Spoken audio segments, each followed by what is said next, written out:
नाज़रीन, पाकिस्तान तहरीक इंसाफ ने पेशावर में जलसा किया और जलसे में जो तकारीर हुई, अगर मजमूई तौर पर देखा जाए तो उनमें उस शिद्दत का जो कहा जा रहा था उतनी शायद शिद्दत नज़र नहीं आई। और ख़ास तौर पर वज़ीर आला खैबर पख्तूनख्वा सुहेल आफरीदी ने बड़ी मुताद गुफ्तगू की, तनकीद भी की और जवाब देने की कोशिश भी किसी हद तक जो पाकिस्तान तहरीक इंसाफ के ख़िलाफ़ या उनके लीडर इमरान खान साहब के हवाले से कुछ कहा जा रहा था, लेकिन उसमें भी मोहतात रवैया रखा। सियासत में आगे बढ़ने के रास्ते यही होते हैं कि अगर कहीं एक दूसरे पे तनकीद करनी पड़े या एक दूसरे के आमने सामने आना पड़े तो बंदे को अपनी जो है वो ऐसी ज़ुबान या ऐसे तरीक़ाकार का इस्तेमाल किया जाना चाहिए जहाँ दूरियाँ इस हद तक ना बढ़ जाएँ कि दुश्मनी महसूस होने लगे। कुछ अरसे से ये एतराज़ उठता है कि तहरीक इंसाफ हो, PMLN हो या पीपल्स पार्टी हो, ये तीन जमातें जो इस वक्त जो हैं वो मौजूद है अपोजिशन और हुकूमत में, इनके माबैन खासी तलखियाँ हैं। और ये तलखियाँ दूसरी तरफ ये भी कहा जाता है कि इस्टेब्लिशमेंट और पाकिस्तान तहरीक इंसाफ के माबैन भी खासी तलखियाँ मौजूद हैं। तलखियों को कम करने की बात तो की जाती है, लेकिन कोशिश शायद किसी तरफ से भी इतनी संजीदा नहीं होती, और अगर संजीदा कोशिश हुई तो उसका फिर नतीजा क्यों नहीं निकला। अब किस पे ये इल्ज़ाम लगाया जाए कि कौन इस सारी सूरत हाल का ज़िम्मेदार है और कौन नहीं चाहता कि मामलात आगे बढ़ें। कभी कहा जाता है तहरीक इंसाफ की तरफ से कि हमें स्पेस नहीं दी जाती, दूसरी तरफ से कहा जाता है कि तहरीक इंसाफ स्पेस लेने की बजाय इदारों पर हमलावर होती है, इदारों के ऊपर तनकीद करती है और इसीलिए उसके लिए स्पेस बन नहीं पाती। फिर हुकूमत कहती है कि मुज़ाकरात के हवाले से भी संजीदा पाकिस्तान तहरीक इंसाफ नहीं है। स्पीकर कौमी असम्बली एयाज सादिक साहब ने भी किरदार अदा करने की कोशिश की, लेकिन वो किसी नतीजा खेज मौके मरले पे मामलात ना पहुँच सके। अब भी सूरत हाल ऐसी है, महज बयानबाजी है। PTI हर वक्त हुकूमत के ख़िलाफ़ और हुकूमत हर वक्त PTI के ख़िलाफ़ बयानबाजी करती है। इन हालात में सवाल ये पैदा होता है कि जो हम एक कंपैरिजन करना चाहते हैं, भाई सूबाई हुकूमतें अपनी परफॉर्मेंस बेहतर करें, अवाम की खिदमत करें, जिन काम के लिए उनको वोट दिया गया है, PTI को वोट दिया गया है खैबर पख्तूनख्वा की हुकूमत देने के लिए, अवाम की खिदमत करने के लिए, क्या महज वहाँ एक सियासी अगर जारहाना अंदाज के जलसे होते रहेंगे तो अवाम की खिदमत फिर कौन करेगा।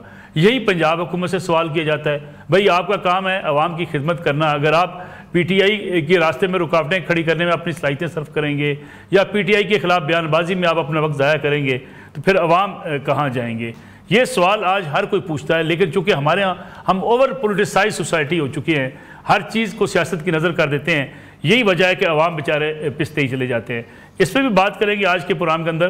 मेरे साथ मौजूद हैं मुस्लिम लीग नवाज़ के सीनियर रहनुमा और सूबाई वज़ीर बल्दियात जनाब ज़ीशान रफ़ीक साहब। ज़ीशान साहब, आपका बहुत शुक्रिया, आप स्टूडियो तशरीफ़ लाए। आमिर मुग़ल साहब पाकिस्तान तहरीक इंसाफ के सीनियर रहनुमा हैं, इस्लामाबाद से हमारे साथ वीडियो लिंक के जरिए मौजूद हैं।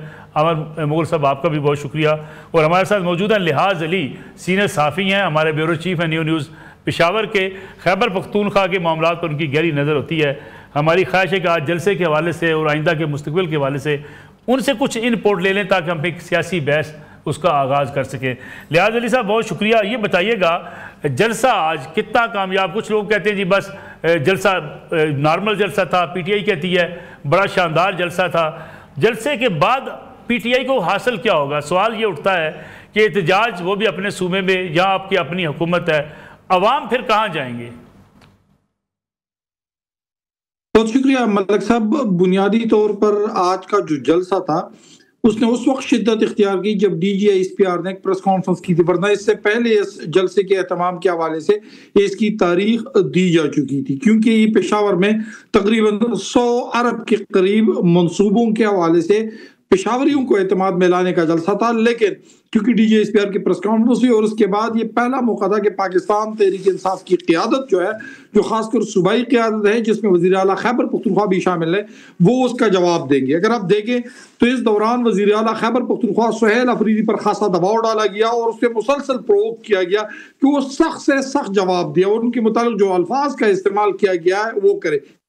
लेकिन आज जब वज़ीर आला खैबर पख्तूनख्वा सुहेल आफरीदी ने अपनी तकरीर की तो तकरीर इंतहाई मोहतात और इंतहाई माकूल थी। इसलिए मैं इन दो अल्फाज इस्तेमाल किए कि उस जलसे में तादाद भी पाकिस्तान तहरीक इंसाफ की पेशावर की सतह तक ठीक थी। इससे पहले जो पेशावर के मकामी सतह पर अली अमीन साहब ने जो जलसी की थी उससे कहीं बड़ी है, लेकिन अली अमीन गंडापुर साहब के बजाय जो सुहेल आफरीदी था उन्होंने DGI SPR समेत जो एस्टैब्लिशमेंट है, इसके अलावा जो दीगर ज़राए है, उसके मुतालिक सख्त लहजा नहीं अपनाया।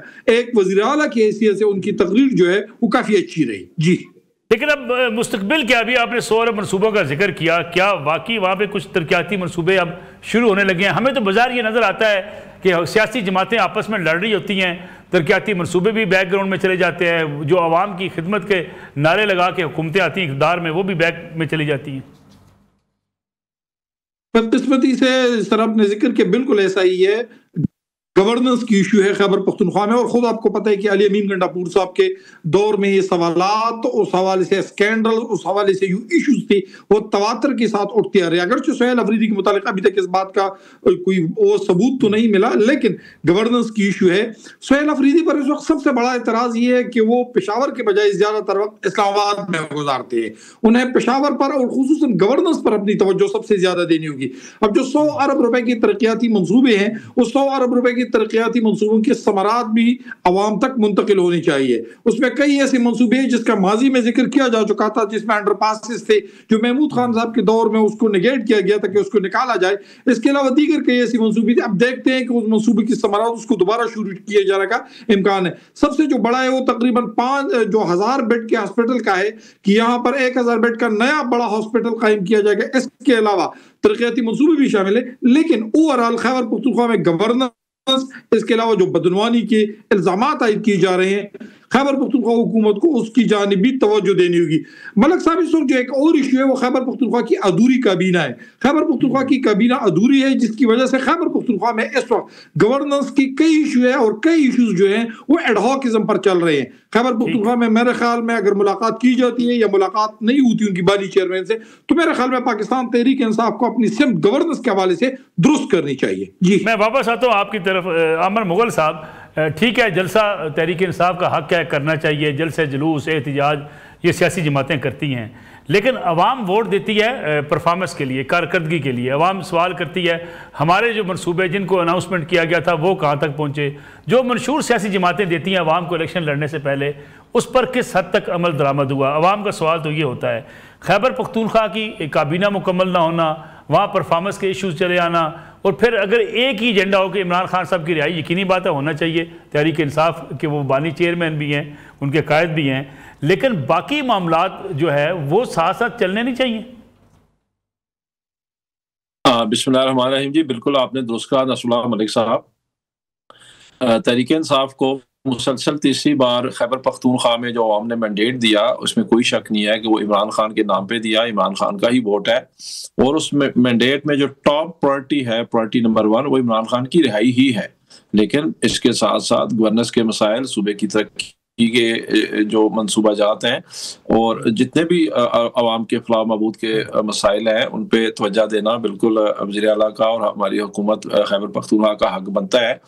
लेकिन आपको पता है अभी कुछ ही टाइम हुआ है सुहेल अफरीदी को चार्ज लिए हुए और उसको कैबिनेट भी मुकम्मल नहीं करने दी जा रही। मेरे तो ख्याल में अब सुहेल अफरीदी को इस पे थोड़ा और मजीद स्टेप लेके अपनी काबीना को बड़ा भी करना चाहिए और जो अवामी फलाह बहबूद के मंसूबे हैं उन पे भी भरपूर तवज्जो देनी चाहिए, और वो दे रहे भी हैं, लेकिन मजीद मजीद भी तवज्जो देनी चाहिए। जैसा कि आपको पता है कि तहरीक इंसाफ की जैसी हुकूमत आई KPK में, तो जो सबसे बड़ा अवामी फलाह का मंसूबा है हेल्थ कार्ड, वो चूँकि पिछली निगरान हुकूमत ने वो बंद कर दिया था, तो तहरीक इंसाफ की हुकूमत ने आते ही उसको न सिर्फ जारी किया बल्कि उसको मजीद वसी किया। पहले अगर साल में 10 या 20 लाख का इलाज होता था, तो अब उसमें कुछ और ऑप्शन भी डाल दिए गए हैं। अगर आपका कोई महंगा बीमारी है और उसका महंगा इलाज है तो वो भी उसमें डाल दिया गया है। तो इस बात की हद तक मैं बिल्कुल आपसे मुत्तफिक हूँ कि इसमें कोई दो राय नहीं कि KPK की आवाम ने जो मैंडेट दिया उस मैंडेट में टॉप प्रायोरिटी इमरान खान की रिहाई है, तो उसके साथ साथ गवर्नेंस, तरक्की और इस तरह के जो अवामी फलाह के मंसूबे हैं उन पे भी भरपूर तवज्जो देनी चाहिए।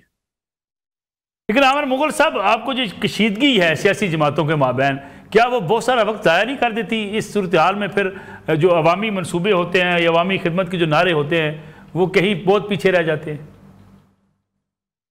हाँ नसरुल्लाह मलिक साहब, आपने ठीक कहा, लेकिन इसकी जिम्मेदार तहरीक इंसाफ नहीं है ना। लेकिन कशीदगी किसी दूसरी साइड से है।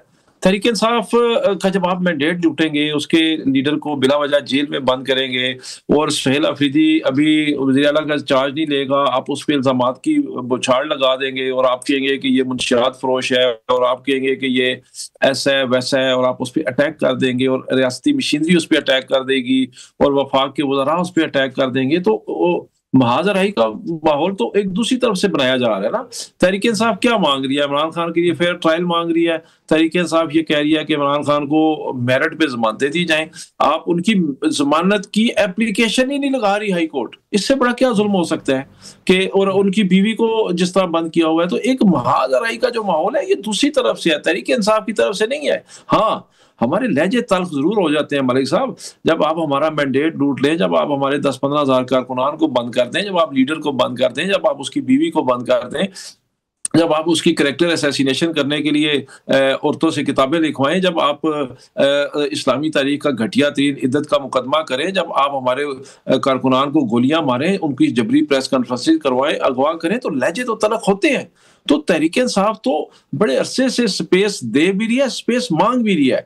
हम तो मैं आपको यकीन दिलवाता हूँ नसरुल्लाह मलिक साहब, वो इतने बड़े दिल का आदमी है, आज उसके साथ कोई बैठे वो कहेगा मैं सारा कुछ पीछे भूल जाता हूँ, आओ आगे तो सही चलो, आगे तो आइन के मुताबिक चलो, आगे तो कानून के मुताबिक चलो, आगे तो फ्री एंड फेयर इलेक्शन करवा लो, आगे तो अवाम की फलाह बहबूद की तरफ तवज्जो दो।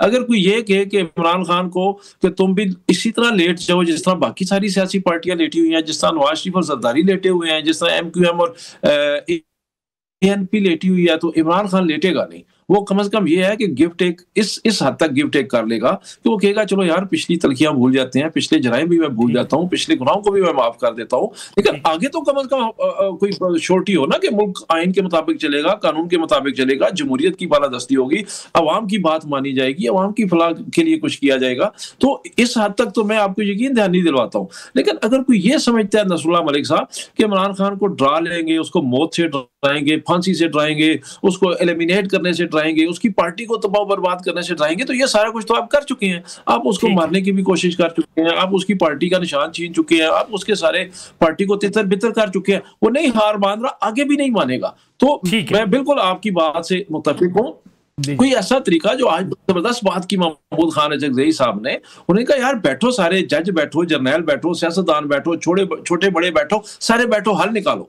एक कौमी कॉन्फ्रेंस बुला लो, निकालो इसका हल, इससे आगे जाए ना। अब इसी में हम फंसे जाएंगे।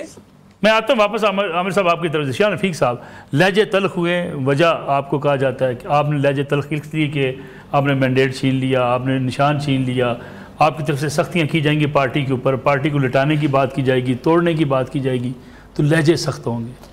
बिस्मिल्लाहिर्रहमानिर्रहीम। मलिक साहब देखें, बात यह है जी कि ये इतनी सिंपल वजूहात नहीं है जो मेरे भाई ने भी बयान की है। आप मुझे ये बताएं कि जी 2022 में जब एक कानूनी और आइनी तरीके से एक पहली दफ़ा पाकिस्तान की तारीख़ में इनकी हुकूमत वोट ऑफ नो कॉन्फिडेंस के ज़रिए इसको निकाला गया और बाकायदा एक जो आइनी तरीका था, एक नई हुकूमत आई, तब से लेके इनका मसला ये है कि ये इक़्तिदार से जब निकले हैं, इन्होंने रियासत पाकिस्तान के ऊपर हमला करने की कौन सी ऐसी कोशिश है जो इन्होंने नहीं की। इन्होंने IMF को खतूत लिखे कि पाकिस्तान जो है ना वो डिफ़ॉल्ट कर जाए, ये बाकायदा IMF के साथ इन्होंने मुआहदा किया, फिर उसके बाद इसकी इन्होंने खुद मुखालफत की। उसके बाद इन्होंने पाकिस्तान के अफवाज के ऊपर किस किस किस्म के इन्होंने मजाक नहीं बनाए, इन्होंने शोहदा का मजाक बनाया। फिर 9 मई का जो दिन आया, 9 मई में इन्होंने रियासत के ऊपर हमलावर हुए, पाकिस्तान की रियासती अदारे के ऊपर हमलावर हुए। फिर वहाँ से लेके इवन ये जो 2025 में, मई के 2025 में जो जंग हुई, तो जंग के शुरू के दिनों में ये मजाक उड़ाते रहे उस चीज़ का। जब अल्हम्दुलिल्लाह पाकिस्तान की अफवाज ने वो जंग जीती, उसके बाद ये आगे जी हम भी आपके सपोर्ट में थे। उसके बाद से लेके मुझे बताएं, आज भी ये इस चीज़ से बाज नहीं आते। ये पाकिस्तान की अफवाज को, पाकिस्तान की रियासत को के ख़िलाफ़ इंटरनेशनल जो एजेंडा, जो हम पाकिस्तान के दुश्मनों का एजेंडा है, उसकी आवाज़ में ला के बोलता कौन है? PTI के लोग बोलते हैं। इनका ये बयानिया ये है। मुझे बताएं कि हिंदुस्तान की और आज PTI की आवाज़ एक नहीं है, आज अफ़गानिस्तान की और PTI की आवाज़ एक नहीं है। क्या अब भी कौम को कोई और चीज़ सामने आने वाली है? कौम को तो वाज़ेह हो चुका। एक एक चीज़ इन्होंने, आप पिछले 5-7 सालों की इनकी पूरी एक पैटर्न देख लें। जब हम ये कहते थे कि ये फॉरेन फंडेड जमात है, ये बाहर से पैसा लेती है, हिंदुस्तान से पैसा लेती है, ये इसराइल से पैसा लेती है, जो साबित हो इनके अकाउंट्स में, ये उनके एजेंडे को प्रमोट करते हैं, तो आज साबित हो गया। ये देखिए, जब तक ये इस चीज़ में क्लैरिटी नहीं लेके आते, ये रियासत पाकिस्तान के साथ खड़े हैं, ये पाकिस्तान के साथ खड़े हैं, या पाकिस्तान के दुश्मनों के साथ खड़े हैं, तो ये तो मैं समझता हूँ आज तो लाइन ही और खिंच गई है। आज तो ये सियासी जमात रही नहीं है। मैं एक और अर्ज करता जाऊँ, KPK में इनकी हुकूमत कोई अभी आई है? 13 साल से KPK में बैठे हैं, इनको अभी याद आया पेशावर में 100 अरब के मनसूबे लगाने हैं। 13 साल से क्या कर रहे थे? 13 साल से वहाँ पे वो TTP या वो अनासर जो पाकिस्तान की अवाम के ऊपर हमलावर होते हैं, जिन्होंने पाकिस्तान के में बच्चों को शहीद किया, पाकिस्तान के बुजुर्गों को, औरतों को शहीद किया, ये कहते हैं उनके साथ बैठ के बात करें। ये कौन सी इनकी सियासत है? लेकिन जो इतराज़ात आप उठा रहे हैं शान साहब, PTI ये कहती है कि ऐसी तकारीर ख्वाजा असद साहब की, मियाँ नवाज शरीफ साहब की तकारीर भी हैं जब वो इस्टेब्लिशमेंट के खिलाफ थे।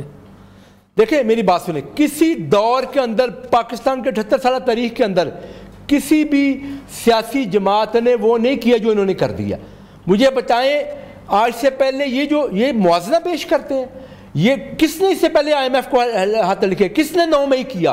किसने पाकिस्तान के रियासतदारों के ऊपर हमला किए? कौन हिंदुस्तान के टेलीविजन पर जाके उनकी जबान बोलता है? आज से पहले कभी किसी ने ये काम किया? ये तो मुआवजा गलत पेश करते हैं। प्रॉब्लम ये है, ये इनकी जो लीडरशिप है जब इस तरह की हरकतें करती है, फिर इसके बाद बाकी जो लोग हैं उनको इसके ऊपर जो है ना वो जवाब देना मुश्किल हो जाता है। तो निकलेंगे तो सही ना, किसी एक दिन निकलना तो देखिए, मैं समझता हूं कि इससे अब निकलने के लिए वही निकलेगा जो पाकिस्तान के साथ खड़ा होगा, जो पाकिस्तान की रियासत के साथ खड़ा होगा, पाकिस्तान की अवाम के साथ खड़ा होगा। पाकिस्तान की अवाम पाकिस्तान की रियासत के साथ है। आज जब पाकिस्तान की इज़्ज़त दुनिया में होती है, आज हमारे सिपा सलार को दुनिया के अंदर इज़्ज़त मिलती है। अमेरिका के अंदर जब वो जाते हैं तो दुनिया के बहुत सारे हेड ऑफ स्टेट से ज़्यादा उनको इज़्ज़त मिलती है। तो तकलीफ किसको होती है?